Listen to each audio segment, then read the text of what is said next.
Hello friends, welcome to my YouTube channel. તો આજે હું તમારી સાથે ભેલની બે અલગ અલગ રેસીપી લઈને આવી છું.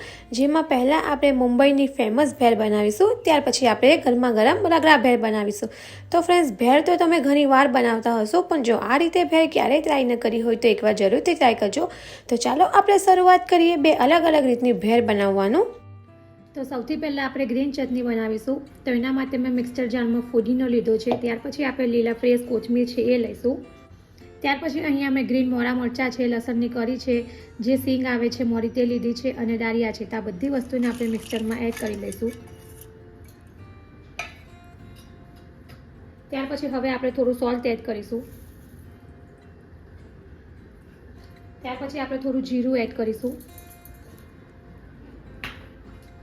ત્યાર પછી આપણે થોડો લીંબુનો રસ એડ કરીશું. હવે આપણી ગ્રીન ચટણીનો કલર એવો ને એવો જ રહે તેના માટે અહીંયા મેં આઈસ ક્યુબ લીધી છે, તે આપણે એડ કરીશું. અને હવે આ બધી વસ્તુને આપણે મિક્સચરમાં એકદમ સરસ ક્રશ કરી લઈશું. તો તમે જોઈ શકો છો કે આપણી જે ભેળ માટેની ગ્રીન ચટણી છે તે એકદમ સરસ રીતે ક્રશ થઈને રેડી છે. તો હવે આપણે તેને એક બાઉલમાં બહાર કાઢી લઈશું. ત્યાર પછી બીજી ચટણી હવે આપણે લાલ લસણવાળી બનાવીશું. તો એના માટે મેં જે લાલ સૂકા મરચાં આવે છે અને લસણની કરી આવે છે તેને ગરમ પાણીમાં 4 થી 5 કલાક માટે મેં પલાળી રાખ્યા હતા, તે આપણે પાણી સાથે જ એડ કરીશું. ત્યાર પછી હવે આપણે સ્વાદ મુજબ થોડું સોલ્ટ એડ કરીશું. ત્યાર પછી આપણે થોડી ઝીણી સેવ એડ કરીશું.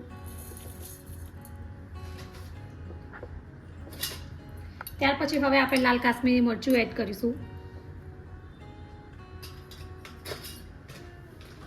ત્યાર પછી આપણે થોડો લીંબુનો રસ એડ કરીશું. અને હવે આ બધી વસ્તુને આપણે મિક્સચરમાં ક્રશ કરી લઈશું. તો આપણી જે લસણની લાલ ચટણી છે તે રેડી છે. ત્યાર પછી હવે આપણે એને એક બાઉલમાં બહાર કાઢી લઈશું. તો આપણી જે લાલ ચટણી છે તે રેડી છે. ત્યાર પછી હવે આપણે ખજૂર આંબલીની ખાટી મીઠી ચટણી બનાવીશું. ત્યાર પછી ત્રીજી ચટણી આપણે ખજૂર આંબલી અને ગોળની બનાવીશું, જેમાં મેં ગરમ પાણીમાં ખજૂર આંબલી અને ગોળને બોળી રાખ્યા હતા. તો લગભગ 4 થી 5 કલાક માટે મેં એને બોળી રાખ્યા હતા. ત્યાર પછી હવે આપણે આ બધી વસ્તુને મિક્સર જારમાં એડ કરી દઈશું. ત્યાર પછી આપણે તેમાં થોડું સોલ્ટ એડ કરીશું. ત્યાર પછી આપણે થોડું ધાણા જીરું પાવડર એડ કરીશું.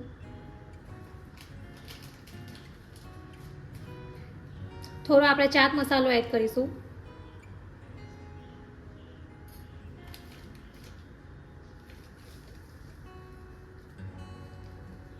ત્યાર પછી થોડો આપણે સંચર પાવડર એડ કરીશું.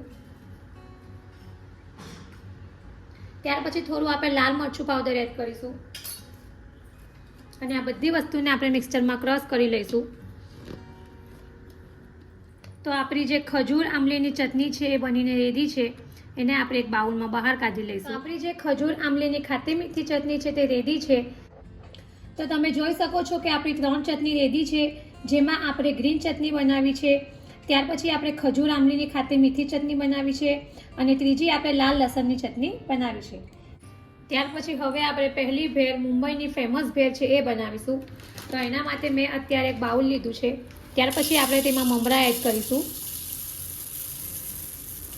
ત્યાર પછી હવે આપણે ઉપરથી બોઇલ્ડ પોટેટો એડ કરીશું.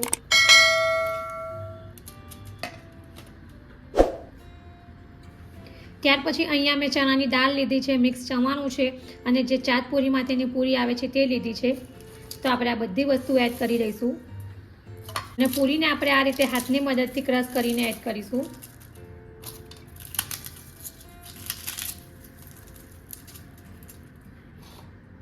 ત્યાર પછી હવે આપણે ઝીણો સમારેલું ટોમેટો એડ કરીશું. ત્યાર પછી અહીંયા મેં કાચી કેરી લીધી છે, જેનાથી આપણી ભેળનો સ્વાદ ખૂબ જ સરસ આવશે. તો આપણે એ એડ કરીશું. ત્યાર પછી ઝીણો સમારેલો ઓનિયન છે એ એડ કરીશું. ત્યાર પછી હવે આપણે ઉપરથી ઝીણી સેવ એડ કરીશું.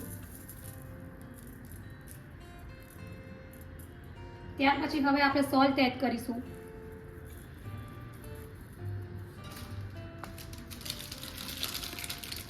ત્યાર પછી આપણે ચાટ મસાલો એડ કરીશું. લાલ મરચું પાવડર એડ કરીશું. અને આ બધી વસ્તુને આપણે આ જ રીતે હાથથી બરાબર મિક્સ કરી લઈશું.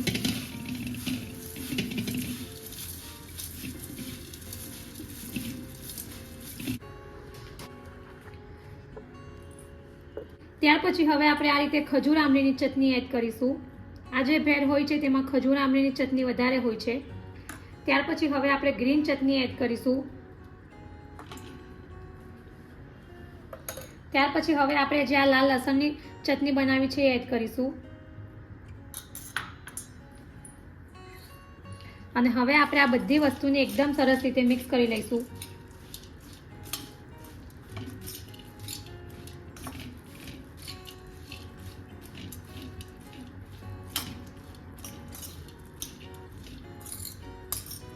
ત્યાર પછી હવે લાસ્ટમાં આપણે લીંબુનો રસ એડ કરીશું. ત્યાર પછી આપણે થોડી કોથમીર એડ કરીશું અને હવે એને સર્વિંગ પ્લેટમાં સર્વ કરીશું. હવે ઉપરથી આપણે થોડી ડુંગળી એડ કરીશું. ત્યાર પછી આપણે થોડી કાચી કેરી એડ કરીશું.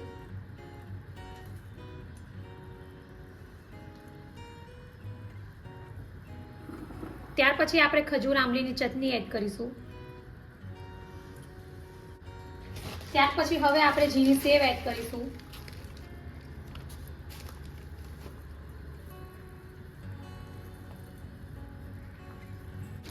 ત્યાર પછી આપણે લીલી કોથમીર એડ કરીશું. અને હવે અહીંયા મેં 2 ચાટપુરી મૂકી છે અને લીંબુની સ્લાઇસ મૂકી છે. તો રેડી છે આપણી મુંબઈની ફેમસ એવી ભેળ.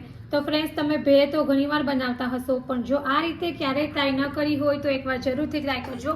અને ગરમીઓમાં આપણને શાક રોટલી હોય છે કે દાળ ભાત હોય છે તે ખાવાનું મન નથી થતું, તો તમે આ રીતે ભેળ બનાવીને ખાજો તો તમને આ ભેળની રેસીપી જરૂરથી પસંદ આવશે.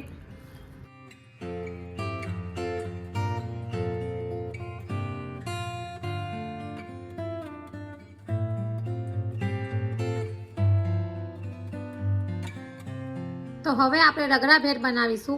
તો એના માટે મેં ગેસ ઉપર એક કઢાઈ લીધી છે. ત્યાર પછી એમાં મેં 2 ચમચી ઓઇલ લીધું છે. ત્યાર પછી હવે આપણે એમાં થોડા લીમડાના પાન એડ કરીશું. પછી હવે આપણે તેમાં આ જે સિંગના દાણા છે અને દાળિયા છે તે એડ કરીશું.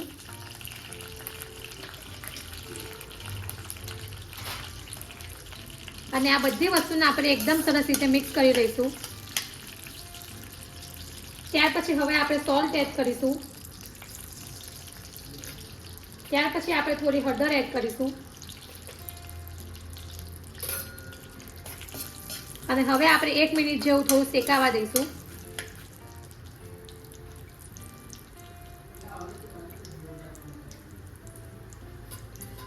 ત્યાર પછી આપણે થોડું લાલ મરચું એડ કરીશું.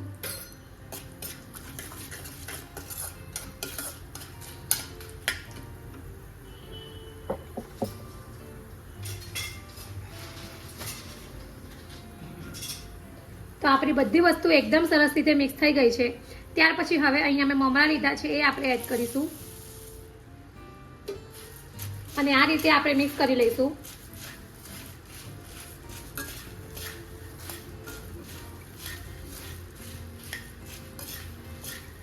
અને મમરાને આપણે 1 થી 2 મિનિટ માટે બરાબર શેકી લઈશું, જેથી મમરા થોડા કડક થઈ જાય. જો મમરામાં કોઈ પણ જાતનો ભેજ લાગેલો હોય તો મમરા થોડા કડક થઈ જશે.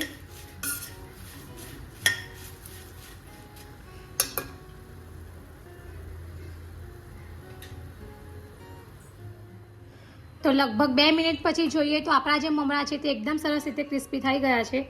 તો તમે જોઈ શકો છો કે મમરા એકદમ સરસ ક્રિસ્પી થઈ ગયા છે. અને હવે આપણે ગેસ ઓફ કરી દઈશું. તો ભેળ બનાવવા માટે આપણે મમરાને આ રીતે વઘારી લીધા છે. ત્યાર પછી હવે મમરાને આપણે એક બાઉલમાં બહાર કાઢી લઈશું. તો હવે આપણે ભેળમાં નાખવા માટેનો રગડો બનાવીશું.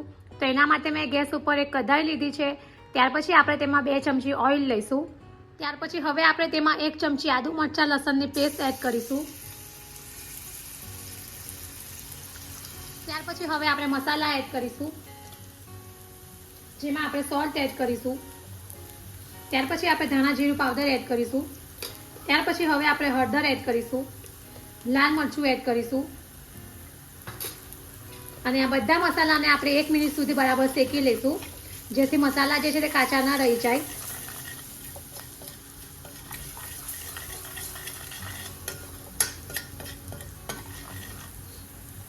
ત્યાર પછી અહીંયા મેં જે સફેદ વટાણા આવે છે તેને આખી રાત માટે પાણીમાં પલાળી રાખ્યા હતા અને સવારે એને મેં કુકરમાં થોડું હળદર અને થોડું મીઠું નાખીને બોઇલ કરી લીધા હતા.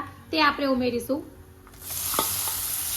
જો તમારે આમાં ઓનિયન અને ટોમેટો સમારીને એડ કરવું હોય તમે કરી શકો છો, પણ આપણે ભેરમાં ઉપરથી જ એ એડ કરવાના છે એટલે અત્યારે મેં આ રગડામાં એડ નથી કર્યા. ત્યાર પછી હવે આપણે તેમાં 1 નંગ બોઇલ પોટેટો એડ કરીશું.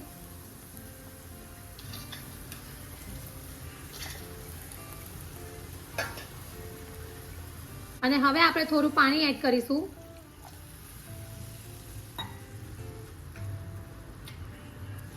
અને આ રીતે બધું બરાબર મિક્સ કરી લઈશું.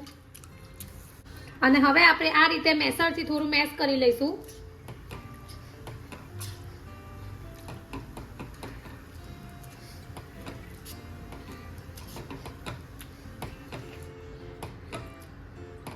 અને હવે આપણે મીડિયમ ગેસ પર જ 4 થી 5 મિનિટ માટે રગડાને એકદમ સરસ રીતે ઉકાળી લઈશું. તો લગભગ 4 મિનિટ પછી જોઈએ તો આપણો જે રગડો છે તે એકદમ સરસ રીતે ઉકળી ગયો છે. ત્યાર પછી હવે આપણે તેમાં થોડો ગરમ મસાલો એડ કરીશું. ત્યાર પછી આપણે ઉપરથી લીલી કોથમીર એડ કરીશું.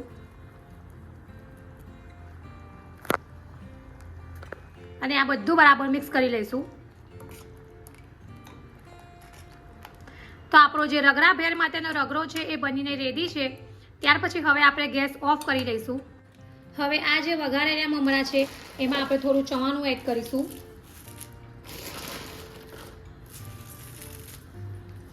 ત્યાર પછી આપણે ઉપરથી થોડી ઝીણી સેવ એડ કરીશું. અને આ બધું બરાબર મિક્સ કરી લઈશું.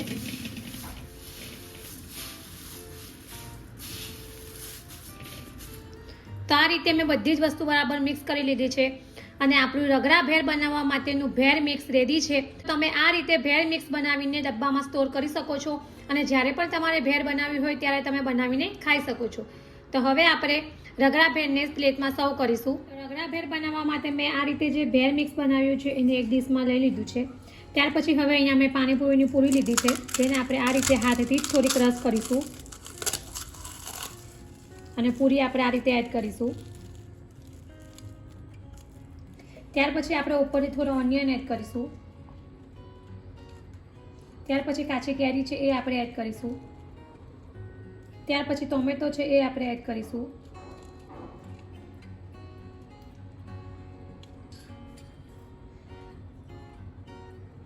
ત્યાર પછી હવે આપણે જે રગડો બનાવ્યો છે એ એડ કરીશું.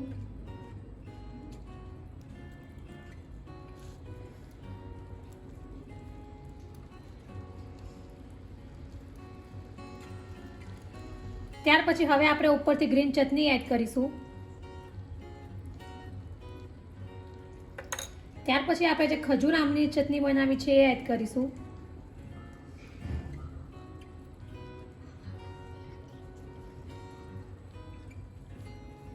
ત્યાર પછી ઉપરથી પાછો આપણે ઓનિયન એડ કરીશું.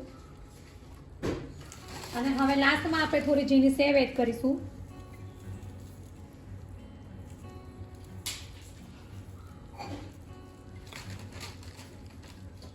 ત્યાર પછી હવે આપણે ઉપરથી લીલી કોથમીર એડ કરીશું.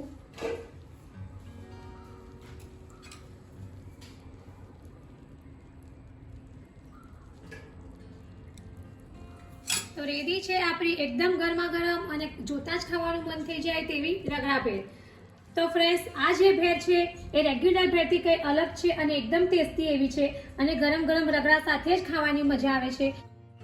તો ફ્રેન્ડ્સ, જો તમે પણ ગરમીઓમાં દાળ ભાત કે શાક રોટલી ખાઈને કંટાળી ગયા હોય તો મારી બે આ અલગ અલગ રીતની ભેળની રેસીપી એકવાર જરૂરથી ટ્રાય કરજો અને કમેન્ટ બોક્સમાં મને જણાવજો કે તમને મારી આ રેસીપી કેવી લાગી છે. જો તમને મારી બે અલગ અલગ રીતની ભેળની રેસીપી પસંદ આવી હોય તો મારી ચેનલને લાઇક અને શેર જરૂરથી કરજો અને આવી જ બીજી નવી નવી રેસીપીઓ જાણવા માટે મારી ચેનલને સબસ્ક્રાઇબ કરવાનું ભૂલતા નહીં. તો ફરી પાછા આવા જ નવા વિડીયો સાથે મળીશું. ત્યાં સુધી bye bye and thank you for watching my video.